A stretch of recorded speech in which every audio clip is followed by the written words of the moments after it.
Setelah membantai murid pengadilan Konghe yang mengejarnya, Xiao Chun langsung bergerak dan mengamati medan pertempuran yang sudah kacau.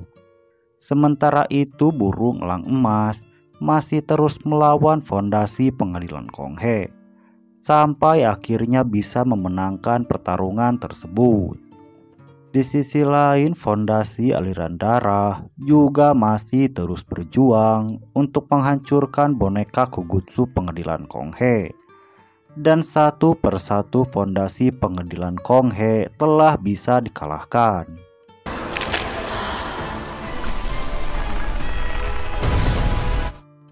Sementara itu di luar medan peperangan, terlihat 3 orang sekte atas yang menyaksikan peperangan ini. Mereka berdiskusi tentang peperangan ini, yang mana pengadilan Konghe berhasil dipojokkan oleh sekte bawah. Melihat fondasi pengadilan Konghe yang telah dikalahkan, Li Yuantian meminta leluhur pengadilan Konghe untuk mengeluarkan fondasi yang lebih kuat. Mendengar perintah ini, leluhur pengadilan Konghe langsung bergegas. Walaupun dia sedikit ragu, akan tetapi dia tetap mengaktifkan fondasinya.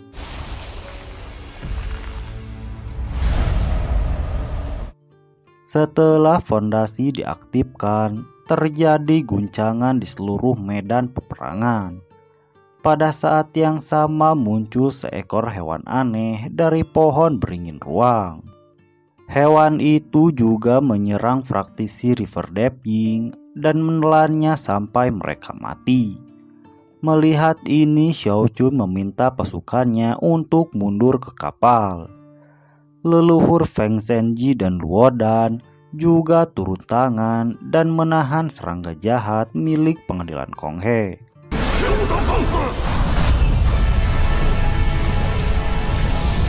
Xiao Chun juga tidak bisa tinggal diam dan ikut menahan serangga itu.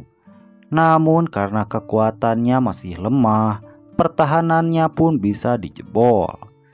Pada saat yang sama, Tetua Li memberitahu Xiao Chun kalau ini adalah cacing kematian yang berada di ranah Deva dan mencoba memusnahkan praktisi Golden Core sekte River Deeping. Di sisi lain, Hanzong menemui gurunya untuk mengeluarkan leluhur aliran roh yang disegel. Setelah mendapat persetujuan, Hanzong mengeluarkan pil untuk menopang tubuh leluhur aliran roh. Setelah pil diserap, leluhur aliran roh keluar dari segel dan langsung bangkit terbangun dari tidurnya. Melihat kemunculannya, Li Yuantian juga menjadi terkejut.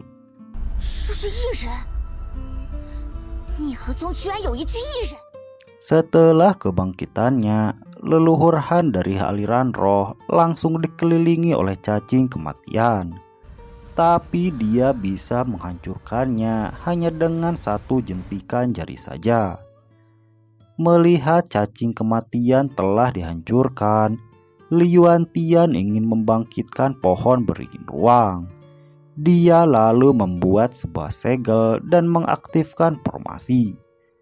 Pada saat yang sama, pohon beringin ruang kembali menggeliat dan menelan semua praktisi pengadilan Konghe.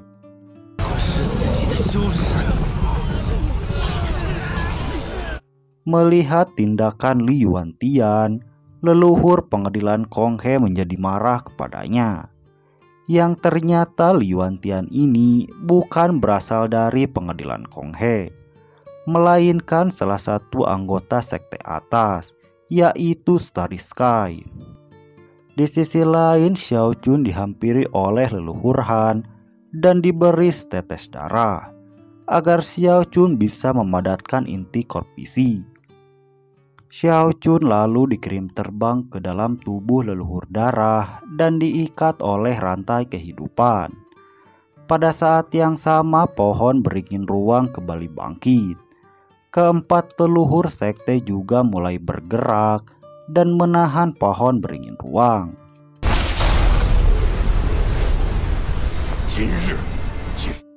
Sementara keempat leluhur menahan pohon beringin ruang, Xiao Chun berkultivasi dan memadatkan inti emas fisik dengan bantuan kekuatan leluhur Han. Setelah berhasil memadatkan inti emas, Xiao Chun langsung menggabungkan keduanya.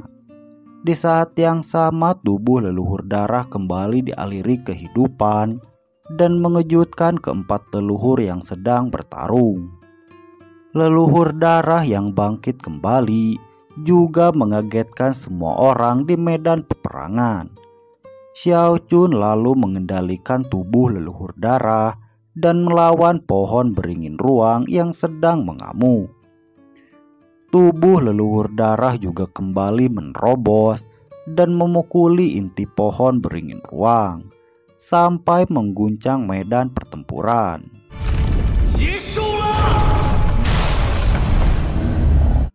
Di sisi lain, leluhur pengadilan Kong He yang sudah kehilangan semua yang dia miliki, dia juga menyerah dan memberikan perintah kepada pohon beringin ruang agar pohon beringin ruang tunduk kepada sekte River Deep Ying dan melindunginya seperti pengadilan Kong He. Mendengar perintah leluhur pengadilan Kong He yang menggema, Xiao Chun juga menghentikan serangannya. Beberapa saat kemudian muncul inti pohon beringin ruang di hadapan Xiao Chun. Hal ini juga menandakan kemenangan dari sekte River Deep Ying.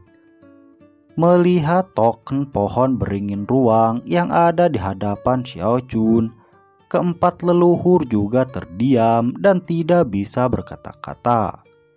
Sebelum memutuskan menerima token itu, Xiao Chun kembali mengingat perjuangan sekte River Deep Ying sampai ke titik ini, dengan banyaknya korban yang berjatuhan dari kedua belah pihak.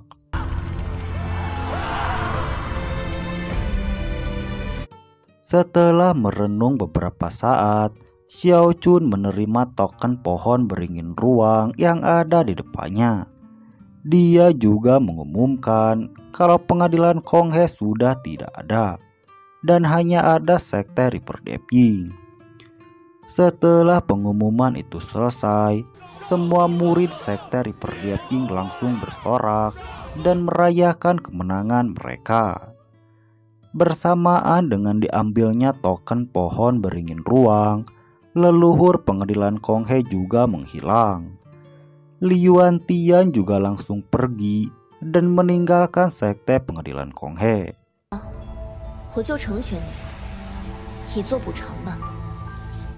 Dengan ini, tubuh leluhur darah juga langsung kembali ke dalam lautan.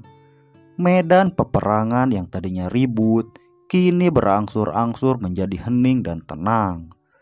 Setelah melihat kemenangan sekte River Deep Ying, 3 orang dari sekte atas juga kembali ke tempat mereka.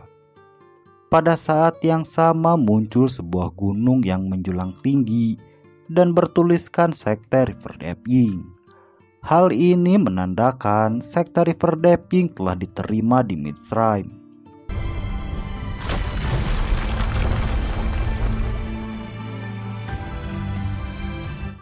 Akan tetapi setelah itu cerita pun berakhir. Nah, segitu dulu alur cerita Yin Yang Yongheng episode kali ini. Saksikan kelanjutannya di part berikutnya.